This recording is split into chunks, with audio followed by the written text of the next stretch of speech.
하나님 오늘 우리에게 주시는 말씀은 누가복음 5장 1절에서 11절까지의 말씀입니다.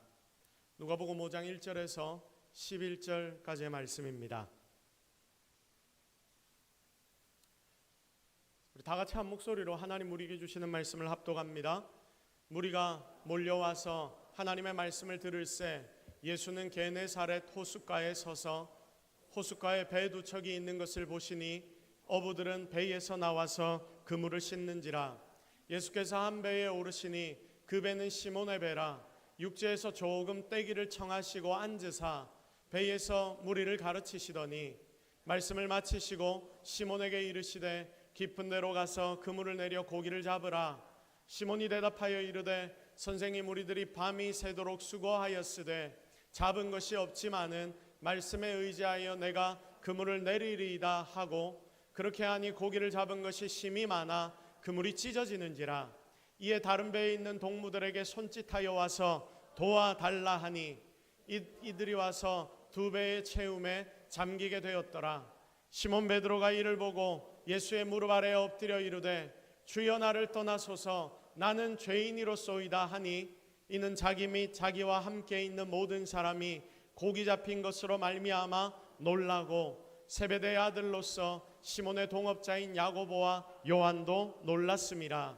예수께서 시몬에게 이르시되 무서워하지 말라. 이제후로는 네가 사람을 취하리라 하시니, 그들이 배들을 육지에 대고 모든 것을 버려두고 예수를 따르니라. 아멘. 자, 그물을 던질 나의 깊은 데는 어디인가? 자, 그물을 던질 나만의 깊은 곳은 어디인가? 라는 제목으로 하나님의 말씀 증가합니다. 자, 우리가 성경을 묵상하다 보면, 성경을 읽다 보면 이게 이해가 좀 안 되는구나, 이렇게 이해가 잘 안 되는 부분들이 종종 있습니다. 다른 말로 표현하면 궁금한 부분이죠. 그 중에 하나가 예수님이 오늘 이 본문의 메시지처럼 제자를, 12제자를 따로 부르시는 장면인데, 예수님이 제자들을 부르십니다. 그때 주님이 제자를 부르시는 방법도 굉장히 특이하고 제자들의 반응도 특이합니다. 한번 생각해 보십시오. 예수님이 한마디 던지십니다. 너 나를 따르라, 너 나를 따르라, 이 한마디를 예수님이 하시는데, 그 말을 듣는 멀쩡한 제자 사람 하나가 그 주님의 말씀에 조금 더 망설임 없이 모든 것을 다 버리고 예수님을 따르기 시작합니다. 이게 여러분 쉬운 일입니까? 아니, 사람으로서 할 수 있는 일입니까? 아니죠. 나를 따르라 한마디 딱 던지는데 네 하면서 모든 걸 다 버리고 주님을 따르다. 모든 제자들이 다 그러했습니다. 본문을 보면 마태도 그러했습니다. 누가복음 5장 27절 말씀을 보면 레위가, 그 위에 예수께서 나가사 레위라는 세리가 세간에 앉아 있는 것을 보시고 나를 따르라 하시거든요. 여기에 레위가 누구냐면 마태의 원래 이름입니다. 마태도 레위라는 이름이 있었는데 주님이 마태라는 이름을 주셨거든요. 레위라고 하는 세리가 세간에 앉아 있는 것을 보시고 주님이 한마디 하십니다. 뭐라고 하십니까? 나를 따르라, 나를 쫓으라. 예수님 한마디 하시는데 그 한마디 듣고 어떻게 하냐면 바로 주님을 쫓아갑니다. 자기의 모든 것을 버리고 일어나 쫓았다. 너무 신기한 거 아닙니까? 단 한마디를 하는데 다 따릅니다.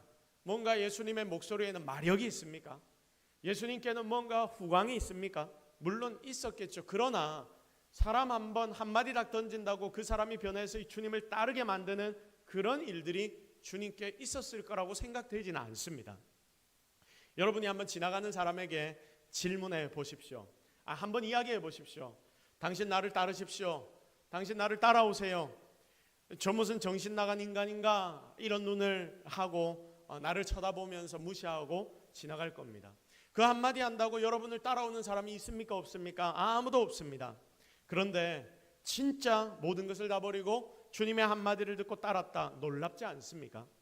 야고보도 그랬고 요한도 그랬고 멀쩡한 그 한 사람이 말 한마디에 자기만 따르는 게 아니라 그냥 오늘 잠시 따라갔다가 다시 집으로 돌아갔다, 이게 아니라 가족을 버리고 직장을 버리고 모든 것을 다 버리고 어떻게 따를 수 있는가?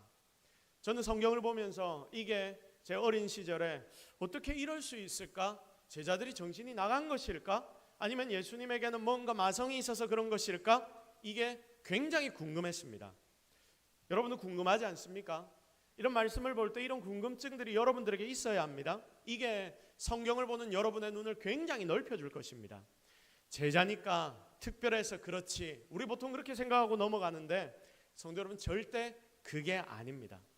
성경을 쭉 보니까 마태, 마가, 누가, 요한복음을 쭉 보니까 그것이 아니라 이 예수님의, 이 주님의 제자들을 부르시는 그 부르심에는 과정들이 있었고 중간에 여러 만남들이 있었다는 거죠.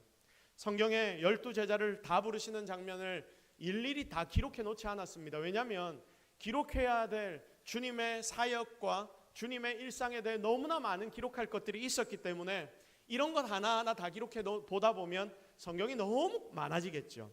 그래서 이 모든 것들을 생략한 것입니다. 일일이 다 설명을 안 합니다.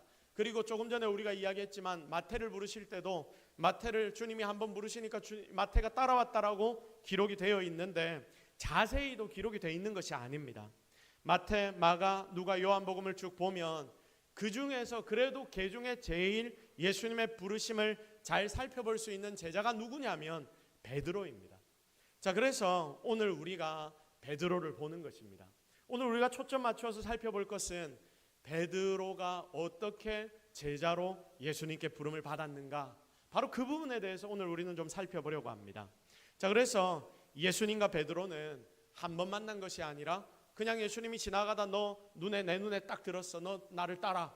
그러니까 이 베드로가 모든 거 다 던져버리고 주님께 나아간 것이 아니라 예수님과 베드로 간에는 여러 번의 만남이 있었다. 이 네 개의 복음서를 보면 우리가 그것을 알게 됩니다. 순서로 보면 베드로를 부르실 때에 첫 번째 예수님과 베드로의 만남이 요한복음 1장에서 나옵니다. 그 다음에 마태복음, 마가복음에서 두 번째 만남이 같은 내용인데 다른 각도로 성경은 기록해 놓고 있습니다. 그리고 그 다음에 누가복음 장면이 마지막 베드로 부르심의 피날레를 장식하는 마지막 부르심입니다.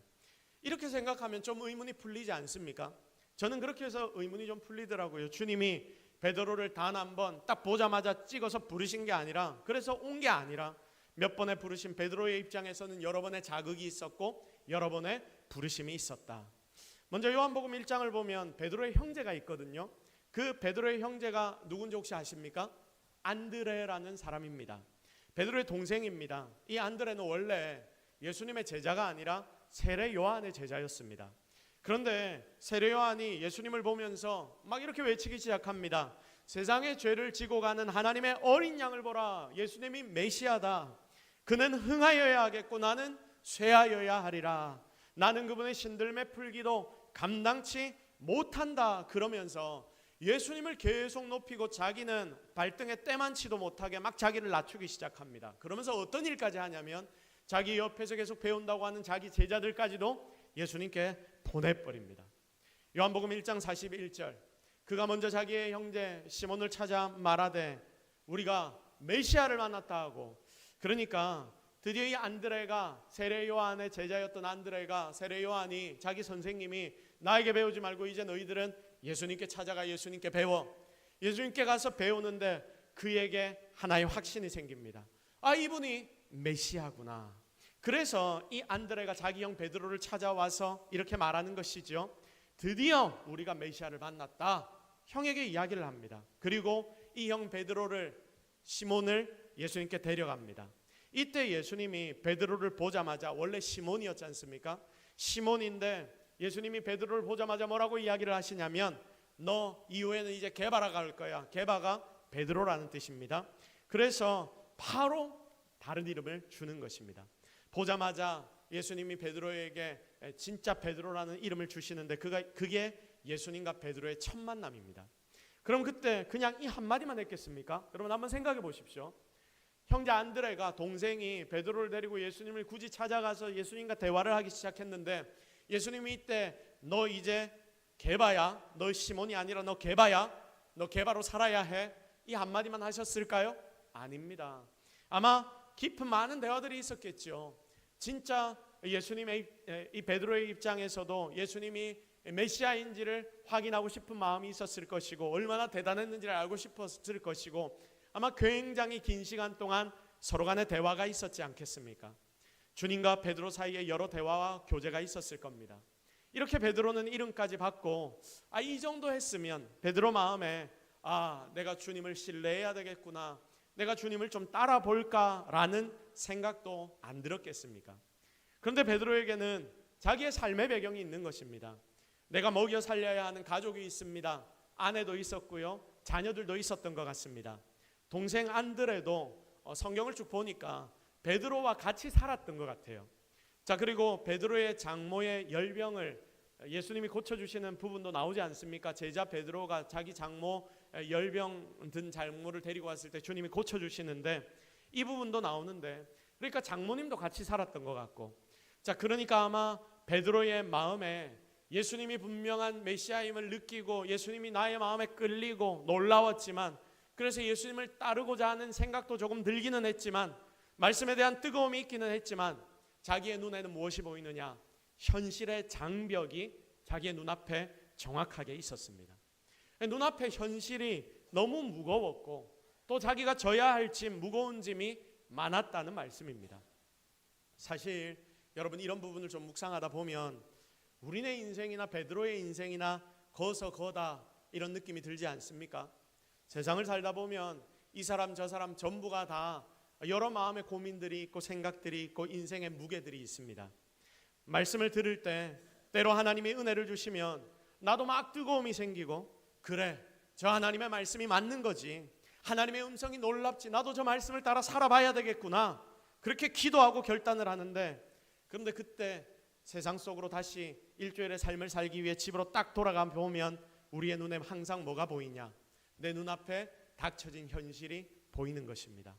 이걸 보면 암울하기도 하고 짐도 너무 많은 것 같아요. 사실 이게 우리의 인생의 모습 아닙니까? 그래서 또 세상을 살다가 넘어지기도 하고 쓰러지기도 하고, 내가 이렇게 살면서 예수님을 믿어도 되느냐라는 질문까지 생기지 않습니까? 그리고 사실 우리가 옳다고 다 따르지는 않습니다. 따르지 못합니다. 왜냐? 옳은 거 다 따르다가 어떤 때는 감옥에도 가고 학교에도 퇴학을 당하고 삶이 너무 팍팍할 때는 이게 맞는 일이다 싶어도 무작정 그걸 못 따르겠더라고요. 그래서 어떤 이는 이런 소리까지 합니다. 진리가 밥 먹여주냐? 세상 사는 모든 사람들에게는 이렇게 진리와 현실의 갈등이 존재합니다. 자, 우리 모두가 다 이런 갈등 속에서 이제까지 살아왔고, 그리고 지금도 여전히 이 자리에 앉아 예배한다고 이 자리에 여러분이 있지만 그럴듯하게 차려입고 얼굴도 깨끗하게 씻고 이 자리에 우리 모두가 앉아있지만 지금도 여전히 아마 여러분의 마음에는 이런 갈등과 고민, 이것이 가득할 것입니다. 그런데 여러분, 이런 갈등과 고민이 참 만만치 않습니다. 녹록치 않습니다. 현실과 하나님 나에게 주시는 말씀 기준이 매일매일 부딪힙니다. 이런 갈등의 과정이 분명히 우리 인생 가운데 있습니다. 존재합니다. 이걸 우리는 전제로 하고 오늘 이 본문을 살펴봐야 합니다. 자, 먼저 보십시오. 현장, 삶의 현실에, 베드로의 삶의 현실에 예수님이 찾아오십니다. 1절. 자, 예수님이 어디로 오십니까? 호숫가에 서십니다. 무리가 올라와서 하나님의 말씀을 딱 들으려고 하니까 예수님이 게네사렛 호숫가에 딱 서셨습니다. 자, 2절. 호숫가에 서니까 사람들이 많이 모이니까 이 사람들에게 메시지를 전해야 되는데 그 메시지를 전할 수 있는 가장 좋은 강대상이 있어야 되는데 그 강대상을 찾아보니까 뒤에 배가 두 척이 있는 거예요. 그 배 두 척을 보십니다. 그 중에 어떻게 합니까? 한 배에 예수님이 오르시는데 그게 3절이죠. 근데 여러분, 한 배에 예수님이 딱 오르시는데 그 배가 누구의 배라고 기록되어 있습니까? 시몬의 배. 시몬이라는 사람이 누굽니까? 베드로지요. 베드로의 배에 오릅니다. 자, 예수님이 강대상을 싹 살펴보시다가 배 두 개가 있는 것을 보시고 한 배 딱 오르시는데 그게 시몬 베드로의 배다. 여러분, 이게 우연입니까? 우연이 아닙니까? 다시 한번 질문할게요. 여러분, 이게 우연입니까? 우연이 아닙니까? 우연 아닌 거 확신합니까? 우연 아닙니다. 예수님이 친히 베드로에게 이 시간 찾아가신 거예요. 수가성에 사마리아 여인 만날 때도 한번 보십시오. 사마리아 여인 사람을 피하는 자였고, 그리고 사람을 피해서 한낮에 우물에 물을 기르러 가는 사람이 그 여인인 줄 주님이 이미 아시니까 예수님은 친히 그 낮에 우물가에서 그 여인을 만나십니다. 아무도 걸어 다니지 않는 그 시간에 제자들을 데리고 그곳으로 가시는 거예요. 제자들이 아마 옆에서 이야기했을 겁니다. 지금 다 낮잠 자는 시간인데 예수님, 왜 이 시간에 굳이 사마리아를 지나가려고 하십니까? 사마리아 안 지나가는 훨씬 좋은 길이 우리의 눈앞에 있는데 왜 이 시간에 굳이 이 어려운 길을 가십니까? 수가성에 사마리아 성 딱 도착해서 우물에 도착했을 때 이 여인을 만나는 순간에도 주님이 이상한 명령을 제자들에게 하시죠. 너희들 12제자들 전부 다 밥 사러 가. 보통 때는 1명 2명 보내시는데 이때는 12명의 모든 제자들을 밥 구하러 보내십니다. 이 사마리아 여인이 부담을 느낄까봐 제자들 1-2명이 아닌 전부 다 밥 구하라고 보내버리는데 하나님의 아들이신 예수님께서 일부러 그를 찾아가시는 겁니다. 오늘 이 베드로의 배에 오르신 것도 예수님이 직접 그의 배에 찾아가십니다. 베드로를 처음 만나시고 이제 또 만나시는 거예요. 여러 번 만나셨잖아요. 그러니까 베드로의 배 위에 올라가신 것은 오늘 결판을 내어야 되겠던 예수님의 마음이 들어있습니다.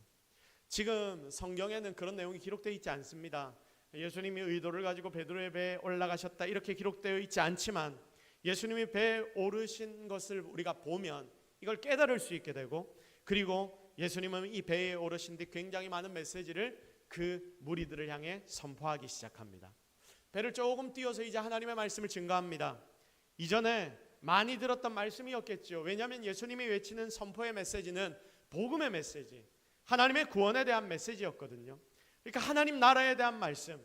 베드로가 예수님을 처음 만났을 때, 안드레와 같이 예수님을 만났을 때 그때도 아마 이 복음을 예수님께로부터 베드로가 들었지 않겠습니까? 또 복음을 듣습니다. 대중을 향해 복음을 주님이 선포하시는데 선포되는 이 설교를 통해서 복음이란 것이 베드로의 마음속에 더 정확하게 다시금 박힙니다. 그러면서 이전에 들었던 내 말씀, 하나님이 나에게 주셨던 말씀, 내 마음이 감동되었지만 그러나 내가 순종하지 못했던 부분에 대해서 또 하나님의 말씀이 찌르기 시작합니다. 그래서 이때 베드로는 마음속으로 생각했을 겁니다. 아, 하나님의 말씀 너무 중요한데 내 마음이 또 찔리네요. 그런데 예수님, 내가 이거 가지고 오랜 동안 생각하고 고민을 했는데 그런데 내 눈앞에 이 현실이 만만치 않습니다. 내가 진 짐이 만만치 않습니다. 항상 하나님 주시는 말씀과 나의 현실이 충돌을 합니다. 이거 어떻게 해야 합니까? 이런 생각, 이런 고민들이 베드로의 마음 가운데서 나오기 시작했을 겁니다. 이런 베드로를 주님이 그냥 놔두지 않으시는데 주님이 고민 가운데 있는 베드로에게 정답을 딱 던져주십니다. 그 정답이 무엇입니까? 4절 말씀을 다 회중에게 증거하신 뒤 갑자기 베드로를 딱 보시면서 시몬에게 이르시되 뭐라고 말씀하십니까? 깊은 데로 가서 그물을 내려 고기를 잡으라. 깊은 데로 가서 그물을 내려 고기를 잡으라. 이게 베드로의 고민과 생각 가운데 하나님이 주신 정답, 해답, 우리 주님이 주신 정답, 해답이 바로 이 메시지입니다. 말씀을 마쳤습니다. 사실 이 말씀은 베드로만을 위한 것은 아니었죠. 대중을 향해 주님이 말씀하신 뒤 베드로 개인을 향해서 베드로의 마음을 주님이 너무 잘 아셨으니까 더 구체적으로 주님이 정답을 주시고 해답을 주시는데 깊은 데로 가서 그물을 내려라, 고기를 잡아라 라고 말씀합니다.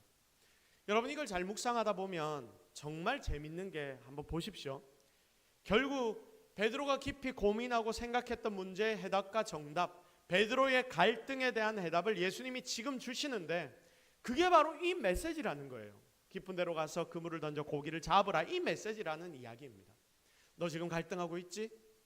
현실과 말씀이 충돌하고 있지? 나 그거 잘 알아. 근데 너 나의 말을 지금 잘 들어. 내가 정답을 알려줄게. 너 깊은 데로 가서 그물을 던져봐. 그리고 고기를 잡아봐. 그러면 네 삶의 정답과 해답이 정확하게 나타나게 될 거야. 이 말씀에 베드로가 대답을 하는 것입니다. 지금 주님이 정답을 던져주셨습니다. 그 정답을 받는 베드로의 입장입니다. 베드로가 어떻게 대답합니까? 5절 선생님, 우리들이 밤이 새도록 수고했습니다. 밤맞도록 수고했습니다. 우리 이래 봬도 오부입니다. 예수님보다 우리가 더 고기 잡는 데는 전문가입니다. 그런데 우리가 밤새도록 고기를 잡았는데 아무것도 잡은 게 없습니다. 희한하게 오늘은 다 안 잡힙니다. 고기 어디 딴 데 다 가버린 것 같습니다. 이게 무슨 말입니까? 솔직히 예수님이 내 인생 다 아십니까? 예수님이 어부의 고단한 삶을 아십니까? 오늘도 허탕쳐버린 나의 허무한 이 시간들을 예수님이 아십니까? 우리가 신앙생활을 하다 보면 어떤 때는 작게도 또 크게도 이렇게 하나님 앞에 반발심이 생길 때가 있지 않습니까? 주님은 내한테 맨날 뭐 하라는 게 되게 많은데 일단 그거는 제쳐놓고 지금 그러면 내 삶에 있는 이 짐들을 다 어쩌라는 말입니까? 주님이 나의 고단함을 좀 알아주셔야 하는 거 아닙니까? 나의 답답함을 주님이 정말 그대로 다 아십니까? 뭐가 잘 되기만 하는지 아십니까? 맨날 하다 보면 허탕치고 그리고 잘 안 되는 나의 인생 너무 답답합니다. 이런 반발심이 예수를 잘 믿는 우리에게도 때로는 생긴다 하는 겁니다. 목사님 저도 마찬가지죠. 여러분 여기까지 베드로와 우리의 모습이 굉장히 비슷합니다. 그렇지요. 하지만 그 다음이 중요합니다. 정말 중요한 오늘 말씀의 핵심, 오늘의 킥이라고 하죠. 오늘의 킥이 나오는데 일종의 도약이자 점프입니다. 베드로의 인생의 도약이자 점프가 바로 이 시간 나타나는데 베드로가 말합니다. 뭐라고 말합니까? 내가 잡은 것도 없지만 내가 선생님의 말씀을 의지해서 그물을 내리겠습니다. 이게 어쩌면 지금 우리 모습과 당시 베드로의 모습의 차이인지도 모르겠습니다. 자, 잘 들어보십시오. 우리 정리해 보겠습니다. 베드로는 지금 현실과 신앙 사이에서 갈등하고 있습니다. 그런데 여러분 이 베드로에게 지금 정답이 주어졌습니까? 안 주어졌습니까? 주어졌습니까? 안 주어졌습니까? 주어졌지요. 자, 그러면 주신 정답이 뭡니까? 깊은 데로 가서 그물을 던져 고기를 잡으라는 하나님의 말씀입니다. 이게 베드로에게 정답이었던 거예요. 정답은 이미 그에게 주어졌습니다. 그런데 참 재밌는 게 이 정답을 우리가 들었다고, 우리가 이 정답을 하나님께로부터 받았다고, 그래서 내가 이 정답을 알았다고, 이게 나에게 실제로 정답이 안 되더라고요.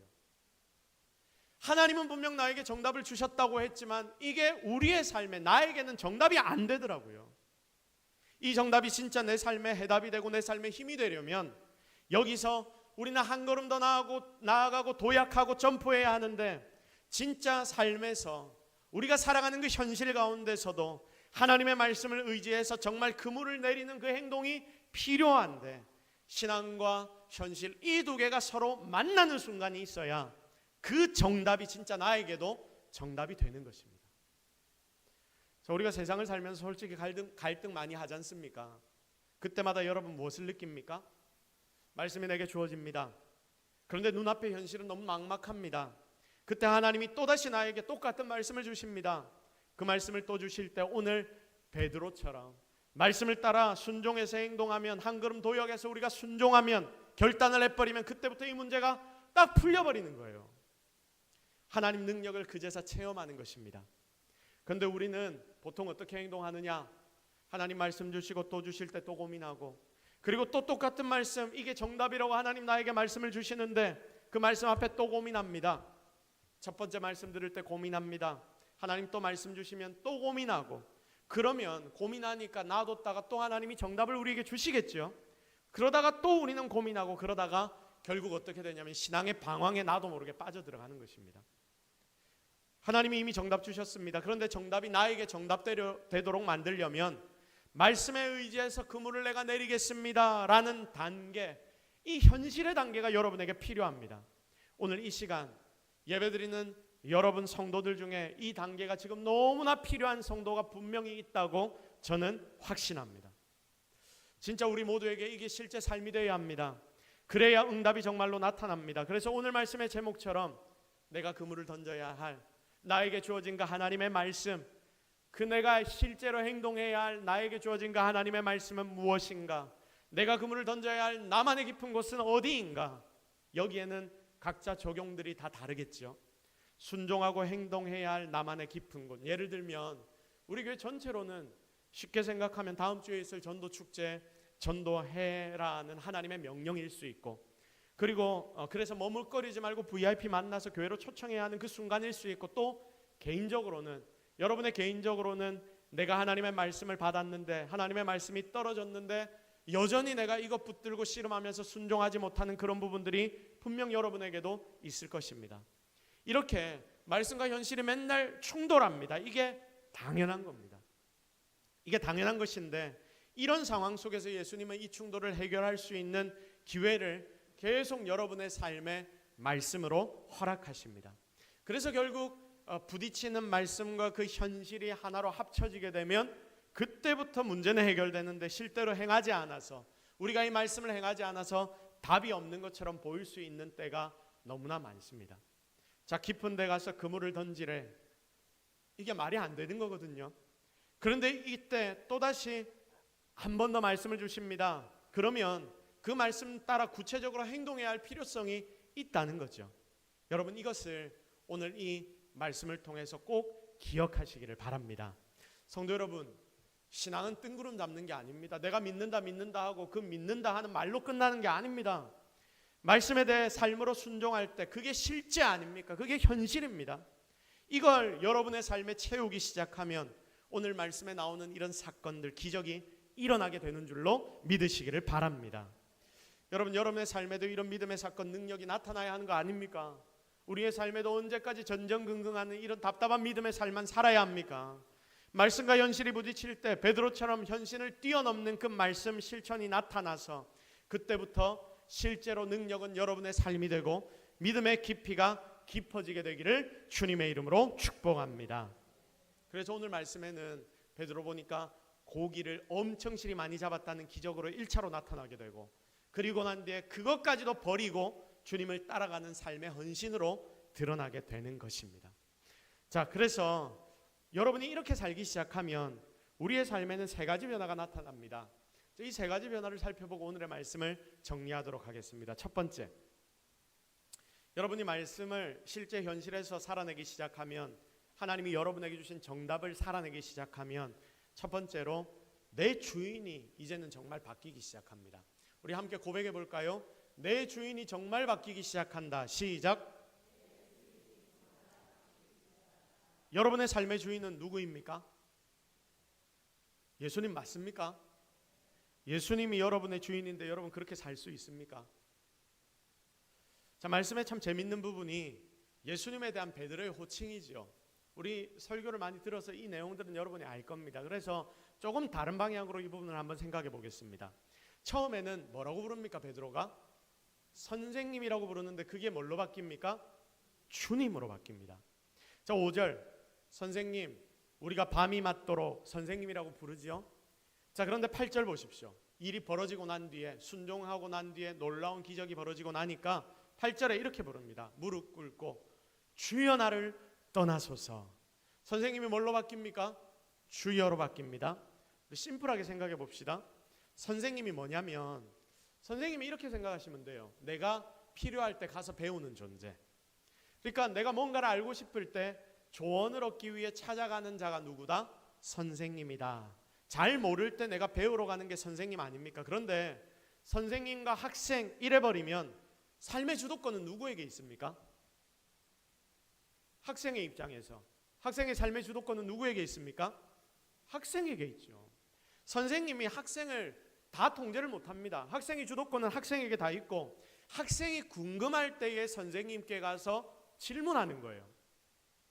여러분 한번 생각해 보십시오. 여러분의 삶에서 믿음이, 하나님과 여러분의 관계가 혹시 학생과 선생님 같은 관계 아닙니까? 진짜 능력을 체험하고 나니까 어떻게 변하냐면, 이제 삶의 주도권이 누구에게로 가게 되냐면 주님께, 예수님께 가게 되는 거죠. 그래서 호칭이 뭐로 바뀌느냐? 주님. 주님의 뜻이 뭡니까? 나의 주인이시여. 여러분, 이게 바로 베드로와 예수님과의 관계의 변화입니다. 이 사건이 일어난 이후 주여로 바뀝니다. 베드로의 삶의 주권이 누구에게로 이제 갑니까? 주님께로 갑니다. 예수님께로 갑니다. 드디어 베드로의 자아가 죽은 것입니다. 자, 우리가 보통 기도는 이렇게 합니다. 하나님, 이제 내가 죽고 예수로 살게 하옵소서. 그런데 내 자아가 안 죽는 이유가 무엇입니까? 이렇게 말씀에 의지해서 내가 그물을 던지지 않기 때문. 그런 삶의 행동이 없고 순종이 없어서 아닐까요? 행동 없는 사람은, 이렇게 순종 없는 사람은 겉으로 보기에는 순해 보이고 사람이 참 괜찮아 보여도, 믿음이 좋아 보여도 그 속에 여전히 죽지 않은 자아가 살아 있습니다. 그래서 안 자랍니다. 잘하지 않습니다. 맨날 그 상태입니다. 그래서 나중에는 맨날 시험 온다는데 똑같은 시험입니다. 작년에도 저 성도는 저것 때문에 넘어졌는데, 괜찮아졌습니다, 하나님께서 회복시켜 주셨습니다 해놓고 한 해가 지났는데 목사님 입장에서 제가 보면 내년이 돼도 또 똑같은 시험 때문에 넘어지는 걸 제가 보는 거예요. 얼마나 답답한지 아십니까? 여전히 죽지 않은 자가 있는 거예요. 그래서 안 자랍니다. 같은 시험에 똑같이 걸려 넘어지고 또 그 단계를 반복하고, 하나님이 그 상황에서 분명히 말씀을 주실 것인데 그 말씀을 따라 살려는 생각이 없습니다. 하나님 그건 아니잖아요 라고 말하고 있습니다. 그래서 사랑하는 여러분, 정말 우리의 신앙에도 도약이 필요합니다. 그래서 말씀을 따라 실제로 행동할 때 나의 삶의 주인이 이제는 바뀌게 된다. 여러분 삶에도 이런 주도권이 바뀌는 일이 일어나기를 주님의 이름으로 축복합니다. 두 번째, 주님 주신 정답대로 여러분이 행동하며 살면 그때 우리 속에 뭐가 강력해지느냐? 내 속에 죄인의식이 굉장히 강력해집니다. 우리 다 같이 고백해 봅시다. 죄인의식이 생긴다. 시작.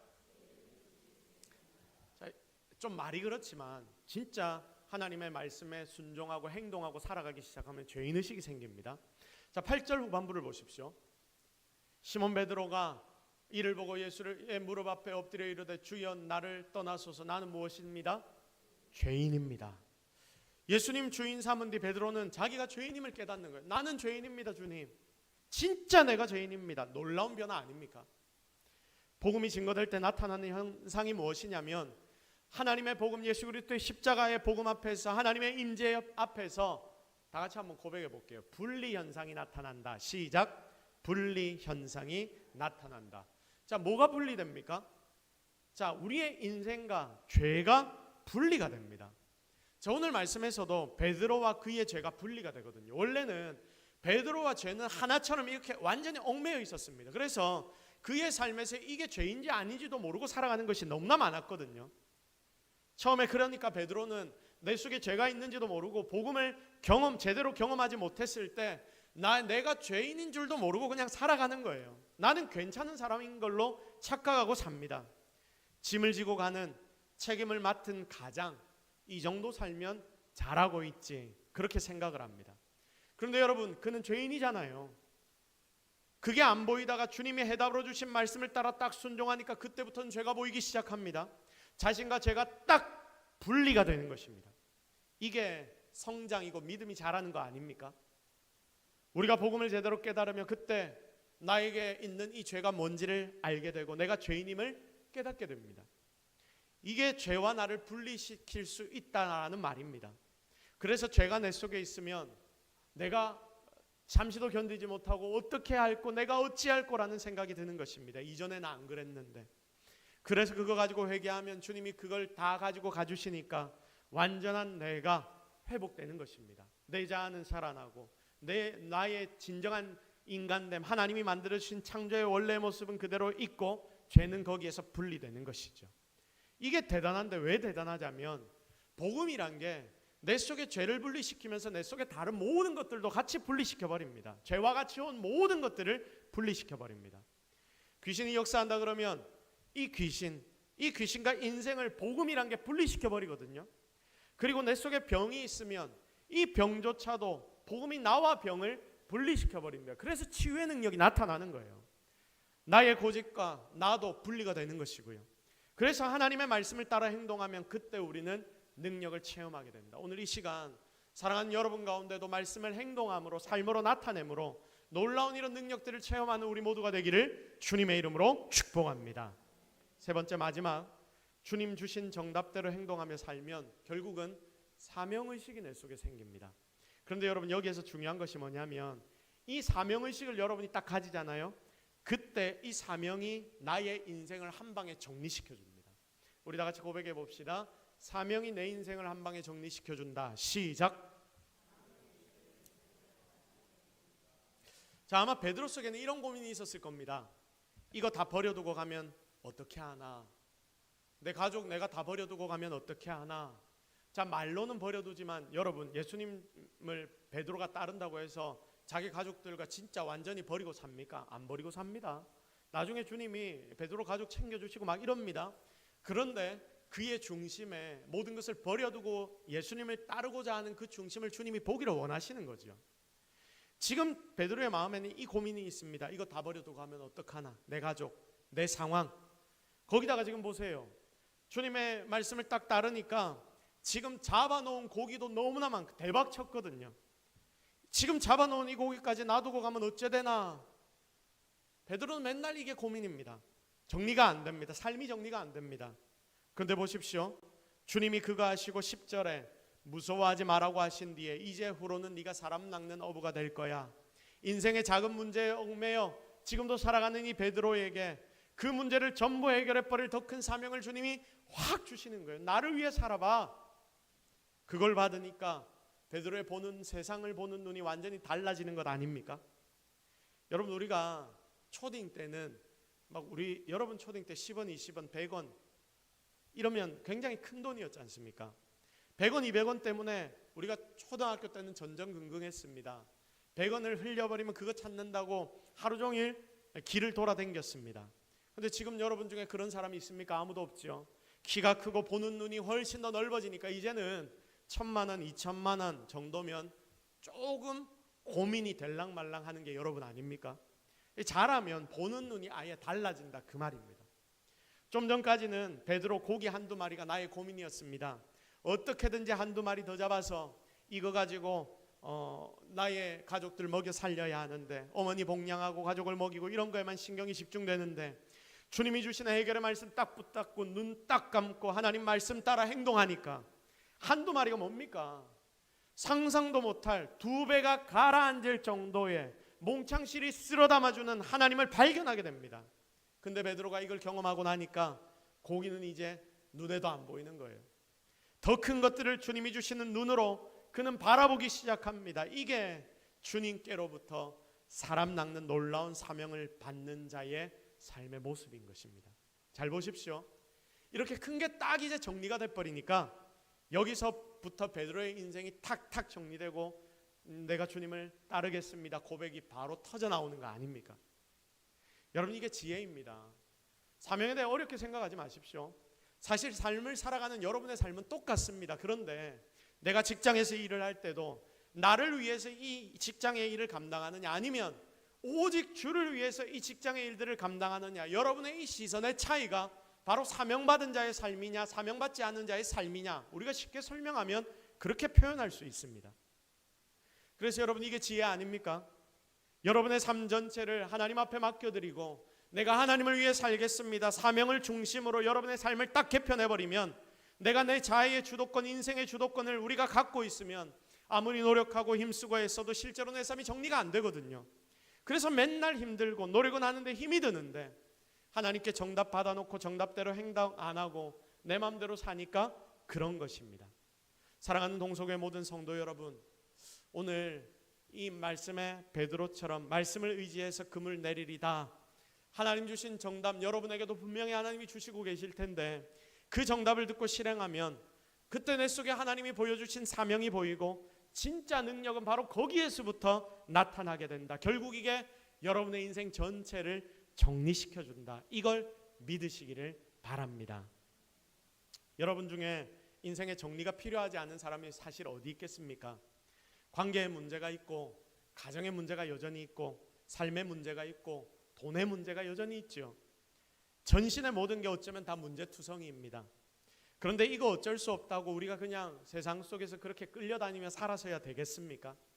이 모든 인생을 여러분이 정리할 수 있는 너무나 귀중한 기회가 바로 여기에 있습니다. 지금 여러분이 그물을 던져야 할 깊은 곳이 분명히 존재합니다. 하나님이 여러분 개인에게 그것을 이미 알려주셨을 것이고, 그리고 또 계속해서 알려주실 것입니다. 이제 순종으로 행동하면 됩니다. 던지면 됩니다. 그때 내 인생은 완전히 정리가 될 것이다. 이걸 믿음으로 살아가기를 주님의 이름으로 축복합니다. 이제 말씀을 정리합니다. 예수님 나를 따르라 하셨습니다. 그런데 그 한마디 듣고 직업, 가족, 모든 걸 다 버리고 제자들이 예수님 따랐다 했던 것, 이게 너무 이상하고 신기하다 했습니다. 그런데 여러분, 이런 일이 가능한 이유가 뭐라고 했습니까? 그 모든 부르심에는 과정들이 있었다. 자, 말씀 앞에 행동하고 정답을 발견하는 그 과정들이 모두에게 있었고, 그 모든 과정들을 제자들이 잘 통과했기에 그들은 삶의 모든 것이 잘 정리되고 주님 바라보고 살 수 있게 되었다. 우리도 똑같아 라고 말씀을 드렸습니다. 그리고 하나님 주신 정답대로 행동을 했더니 내 진짜 주인이 이제는 바뀌고 죄가 나와 분리가 되고 결국 나는 사명 붙드는 인생이 되면서 나의 삶이 정리가 되었다. 우리가 살면서 계속 배워나가야 하는 삶의 모습이 바로 이 모습입니다. 자, 이제는 정말 여러분 추상적인 신앙이 아니라 그냥 내가 믿는다 말만 하는 인생이 아니라 하나님 뜻이죠, 하나님 은혜죠 말만 하고 그냥 죽치고 앉아있는 신앙이 아니라, 그러면 절대 여러분에게 주어진 이 가정이 끝이 안 납니다. 천국 가는 그 순간까지 내가 내 삶의 이 문제 때문에 어찌해야 됩니까 맨날 전전긍긍하다가 여러분 그렇게 천국 가시렵니까? 이제 말씀과 현실 속에서 하나님을 위한 일도 하고 하나님 주시는 그 모든 것들을 바라보면서 영광과 승리도 누리는 그런 인생, 깊은 곳으로 가서 실제로 움직여 그물을 내리는 거룩한 하나님의 백성들, 우리 동서교회 성도들이 되기를 주님의 이름으로 축복합니다. 우리 시간 말씀 붙잡고 한번 기도하겠습니다. 하나님, 오늘 우리가 하나님의 말씀을 통해서 주님의 음성을 듣습니다. 나에게 하시는 음성인 줄로 믿습니다. 주님, 제가 정말로 말씀과 현실을 하나로 만들어 보겠습니다. 여러분 이런 결단들을 하시고요, 여러분 삶에 있는 여러 가지 기도의 제목들 다 하나님 앞에 올려드리겠습니다. 분명히 하나님 들으십니다. 또 우리가 다음 주에 있을 전도 축제 VIP 우리가 초청할 자들을 기록해서 지금 계속 기도하고 있죠. 그들을 위해서도 함께 중보하도록 하겠습니다. 우리 주여 한번 외치고 함께 간절하게 기도하며 나아갑니다. 주여, 주님 오늘 우리가 하나님 앞에 나왔습니다. 주님 오늘 우리가 하나님의 능력을 체험합니다. 주님 오늘 우리가 하나님을 바라고 의지합니다. 하나님 오늘 우리와 함께하여 주옵소서. 우리에게 은혜를 다하여 주시옵소서. 하나님, 우리 성도들이 이 말씀을 듣고 그들의 삶의 변화가 있게 하시고 정말 삶에서 그물을 던지는 일들이 오늘 이 시간 나타나게 하여 주옵소서.